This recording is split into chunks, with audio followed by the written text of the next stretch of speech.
எல்லாம் வல்ல அல்லாஹ்வின் நல்லடியார்களே, இன்னைக்கு நாங்கள் இந்த மேடையில் எதுக்கு 2 அணியாக பிரிஞ்சு அமர்ந்திருக்கோம் என்றால், இன்றைய சூழ்நிலையில உலக கல்வி முக்கியமா இல்ல மார்க்க கல்வி முக்கியமா என்ற தலைப்புல பேச வந்திருக்கோம்.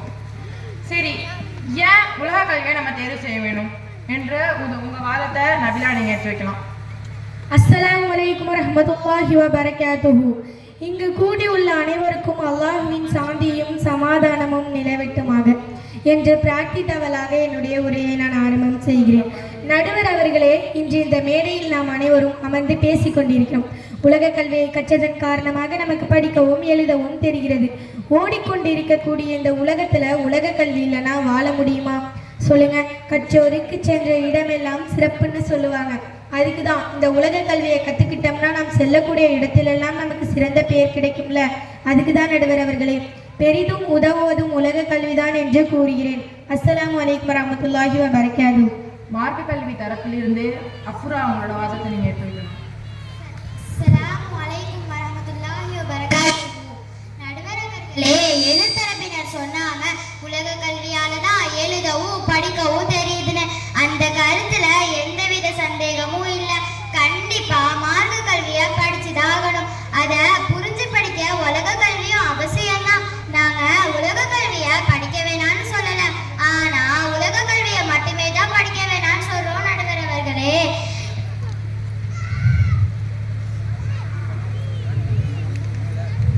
சொன்னோம். நடுவர் அவர்களே,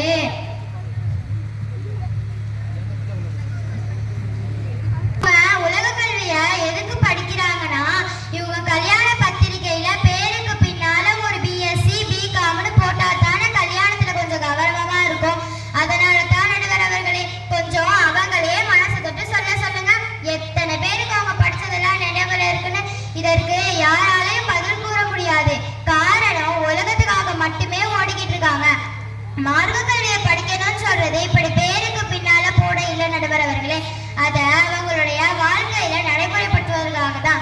எனவே மார்க்க கல்வி மாணவர்களுக்கு பெரிதும் தேவை என்று கூறி விடைபெறுகிறேன். அஸ்ஸலாமு அலைக்கும் வரஹ்மத்துல்லாஹி வபரகாத்துஹு. இந்த சகோதரி என்ன சொல்றாங்கன்னா, நீங்க இந்த உலக கல்வியை படிக்கிறது வெறும் பத்திரிகையில உங்க பேருக்கு பின்னாடி பிகாம் பிஎஸ்சி அப்படின்னு போடுறதுக்காக மட்டும்தான் அப்படின்னு சொல்றாங்க. இதற்கு உலக கல்வி தரப்பிலிருந்து அஃப்ரா அவங்களுடைய வாதத்தை நீங்க எடுத்துறீங்க. அஸ்ஸலாமு அலைக்கும் வரஹ்மத்துல்லாஹி வபரகாத்துஹு. நடுவர்களே, எது திரும்பி நான் சும்மா பேசணும் என்பதற்காக பேசிட்டு போகக்கூடாது. யாரோ ஒருவர் 2 பேருக்கு பின்னால் போடத்தான் படிக்கிறோம் என்று சொல்வதால் ஒட்டுமொத்த உலக கல்வியும் தப்பு சொல்ல முடியாது. நீங்களே சொல்லுங்க நடுவர்களே, இந்த உலகத்தில் எத்தனை வேலை வாய்ப்பு இருக்கு? அதுக்கெல்லாம் ஒரு டிகிரியும் இல்லாம போனா சேர்த்துப்பாங்களா சொல்லுங்க? எந்த கம்பெனில வேலை தரலாம்? 1க்கு 2 டிகிரி கையில இருந்தா தான் நல்ல வேலை கிடைக்கும். இவங்க சொல்றதை பார்த்தா வேலைக்கே போகாம வீட்டிலே இருக்க சொல்லுவாங்க போலயே. இன்னும் கொஞ்சம் பிராக்டிக்கலா யோசிச்சு பாருங்க. மாப்பிள்ளை பாக்குறவங்க பெண் வீட்டார் ஃபர்ஸ்ட் கேட்குற கேள்வி என்ன? மாப்பிள்ளை என்ன படிச்சிருக்காரு? ஏமா ஒரு டிகிரி மேலே வேற எதுவும் படிக்கலையா? எல்லாம் ஓகே தான், மாப்பிள்ளை மட்டும் கொஞ்சம் அதிகமாக படிச்சிருந்தா முடிவு பண்ணிக்கலாம்னு சொல்கிறாங்களா? இப்போ சொல்லுங்க நடுவர்களே, இதுக்கு தான் உலக கல்வி அவசியம்னு. இந்த சகோதரி அவங்களோட வாதத்தை அருமையாக எடுத்து வச்சாங்க. இப்போ மார்க்க கல்வியிலிருந்து ரதிஃபா அவங்களுடைய வாதத்தை நீங்கள் எடுத்து. அஸ்ஸலாமு அலைக்கும் வரஹ்மத்துல்லாஹி வபரகாத்துஹு. எதிர் தரப்பினர் சொன்னாங்க கல்யாணம் பண்ணா ஒரு டிகிரி பத்தாதான், எப்படி 2 டிகிரி வேணுமா? நடுவர் அவர்களே, நான் கேட்கிறேன், ஏன் எந்த ஒரு பட்ட படிப்பும் இல்லாதவர்களுக்கு கல்யாணம் ஆகிறது இல்லையா? நடுவர்களே, இவர்களுக்கு உலக கல்வி எதுக்கு பயன்படுதுன்னா, படிக்கணும், வேலைக்கு போகணும், நல்லா சம்பாதிக்கணும், அதை மட்டும்தான், வேற எதுவும் இல்லை. இன்னும் பாத்தீங்கன்னா மூழ்கி போறதுனால தான் மறுமையை பற்றி மறந்து வாழ்ந்துட்டு இருக்காங்க. இப்படி இந்த உலக வாழ்க்கையை மூழ்கி இருக்கிறத பற்றி அல்லாஹ் தன் திருமறையில் கூறுகிறான். நபி ஸல்லல்லாஹு அலைஹி வஸல்லம் அவர்கள் கூறினார்கள், இந்த உலக நம்பிக்கை கொண்டவருக்கு சிறைச்சாலையாகவும் இறை மறுப்பாருக்கு சொர்க்கச்சாலையாகவும் இருக்கின்றது. இவர்கள் உலக கல்விக்கு கொடுக்கக்கூடிய ஆர்வம் மார்க்க கல்விக்கு கொடுக்கிறது இல்லை. வீட்டிலே இருக்கக்கூடிய பெற்றோர்கள் ஏதோ ஒரு எக்ஸாம்னா பிள்ளைங்களை 4 மணிக்கு அலாரம் வச்சு எழுப்பிடுறாங்க. அதே ஆர்வம் ஃபஜர் தொழுகைக்கு இருக்கா கேட்டா இப்போதான் எக்ஸாம் முடிச்சு வந்தாங்க, கொஞ்ச நேரம் தூங்கிக்கிட்டுன்னு சொல்றாங்க. அப்ப மார்க்க விஷயம் எங்க போனுச்சு இந்த ஆர்வம்?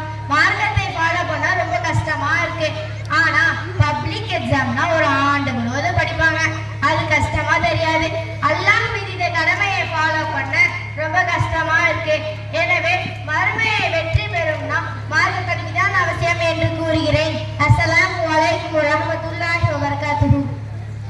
இந்த சகோதரி என்ன சொல்றாங்கன்னா, நீங்க இந்த உலக கல்வியை படிக்கிற ஆர்வத்துல மார்க்க கல்வியை மறந்துடுறீங்க அப்படின்னு சொல்றாங்க. இதற்கு உங்களுடைய வாதத்தை நீங்க கேட்கணும் ஆஷிகா.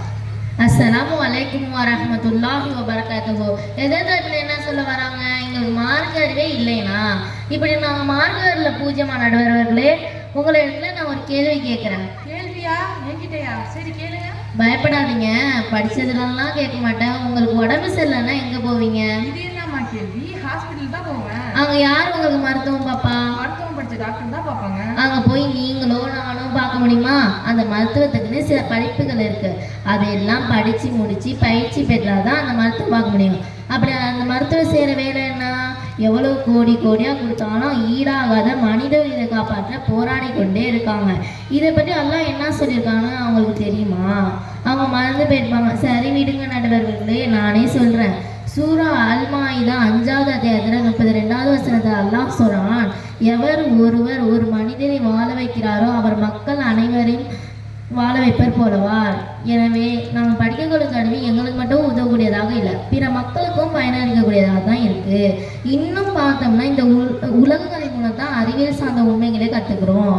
எனவே இது போன்ற நல்ல நன்மையான காரியங்கள் செய்வதற்கு மாணவருக்கு உலக கல்வி மிகவும் பயனுள்ளதாக இருக்கு. அஸ்ஸலாமு அலைக்கும் வரஹ்மத்துல்லாஹி வபரகாத்துஹு. இதற்கு மார்க்க கல்வி மார்க்க கல்வி சைட்லேருந்து அப்புறம் அவங்களோட வாதத்தை நீங்க அஸ்ஸலாமு அலைக்கும் வரஹ்மத்துல்லாஹி வபரகாத்துஹு. நடுவர்களே, எதிர்த்தரப்பினர் மீண்டும் மீண்டும் வைக்கக்கூடிய கருத்து என்னவென்றால் உலக கல்வித்தான். அவர் சொன்ன கருத்து எல்லாம் உண்மைதான். யார் ஒருவர் ஒரு மனிதனை வாழ வைக்கிறாரோ அவர் உலக மக்கள் அனைவரையும் வாழ வைத்தவர் போன்றவர். ஆனா அவர் அடிப்படையான காரியத்தில் உறுதி இல்லைன்னா அவர் ஒரு மனிதனை வாழ வைத்தாயினா இல்ல உலக மக்களே வாழ வைத்தா என்ன பயனுள்ள நடுவர்களே? நான் ஒரு புரியுற மாதிரி சொல்றேன். உப்பில்லர் சாப்பாடு குப்பை இல்லைன்னு சொல்லுவாங்க. உணவுக்கு முக்கியமானது உப்பு. அந்த ஒன்று உணவுல இல்லைன்னா அது குப்பை. அதே போன்றுதான் ஒரு மனிதனிடம் இஸ்லாமிய அடிப்படை களிமா உறுதி இல்லைன்னா அவர் செய்த அனைத்து நல்ல காரியம் வீணாகிவிடும். இப்ப நம்ம உதாரணத்துக்கு அட்வொகேட் எடுத்துக்கோமே. நம்ம எதுக்கு நடுவர்களே நீதிமன்றம் போறோம்? நீதி கிடைக்கணும், சரியான தீர்ப்பு வேணும், உண்மை வெளிப்படணும். அப்படி போன அந்த இடத்துல நீதி இருக்கா சொல்லுங்க, உண்மை இருக்கா சொல்லுங்க. இதை போன்ற தொழில் செய்வதற்கு நீதியிலிருந்து உண்மையை உதறிவிட்டு தான் வாக்காத வேண்டியதாக இருக்கும். இன்னும் சகோதரி என்ன சொன்னாங்கன்னா, அறிவு சார்ந்த உண்மைகளை கத்துக்கிறோம். நாங்க எதிரணி என்ன சொன்னாங்க, நாங்க எதையோ படிச்சிருக்காங்க. அவங்க எதையோ படிச்சாங்க. முக்கியமான குர்ஆனை படிச்சிருக்காங்களா? ஏன் அதை தொட்டு பார்த்துருக்காங்களா? அல்லாஹ் 1400 ஆண்டுகளுக்கு முன்னே உலக மரியாதை பல உண்மைகளை சொல்லியிருக்கு. அதுல ஒரு சிலரை பார்த்தோம்னா, மலைகளை பூமியின் மீது ஆணிவேராக மாற்றியுள்ளேன் என்று அல்லாஹ் கூறுகிறான். ஆனா இப்பதான் அறிவியல் விஞ்ஞானிகள் அதை கண்டுபிடித்திருக்கிறார். எனவே மார்க்க கல்வி அத்தியாவசியம் என்று கூறுகிறேன். அஸ்ஸலாமு அலைக்கும் வரஹ்மத்துல்லாஹி வபரகாத்துஹு. உலக கல்வி மூலமும் நம்மளுக்கு நன்மை இருக்கு. அதுக்காக உலக கல்வி மட்டும்தான் வேணும்னோ மார்க்க கல்வி மட்டும்தான் போதும்னோ சொல்ல முடியாது. அல்லாஹ் முதல்ல கல்வியை இப்படி பிரிக்கவே இல்லை. அல்லாஹ் என்ன சொல்றான் அப்படின்னா, யார் பயனுள்ள கல்வியை தேடி செல்கிறார்களோ அவர்களுக்கு சொர்க்கத்தில் செல்லும் பாதையை லேசாக்குறேன் அப்படின்னு சொல்றான். மேலும் நபி ஸல்லல்லாஹு அலைஹி வஸல்லம் அவர்கள் கூறினார்கள், அல்லாஹும்ம இன்னி அஸ்அலுக இல்மன் நாஃபியா, யா அல்லாஹ் உன்னிடத்தில் பயனுள்ள கல்வியை தேடுகிறேன் என்று அதிகமாக துஆக்கள் சொல்லியிருக்காங்க. எனவே மார்க்க கல்வியுடன் சேர்ந்த உலக கல்வியையும் உலக கல்வி கூட சேர்ந்த மார்க்க கல்வியும் மனிதர்களை நேர்வழியில் சேர்த்தும் என்று கூறி எங்களுடைய வாதத்தை நிறைவு பெறுகிறோம். அஸ்ஸலாமு அலைக்கும் வரஹ்மத்துல்லாஹி வபரகாத்துஹு.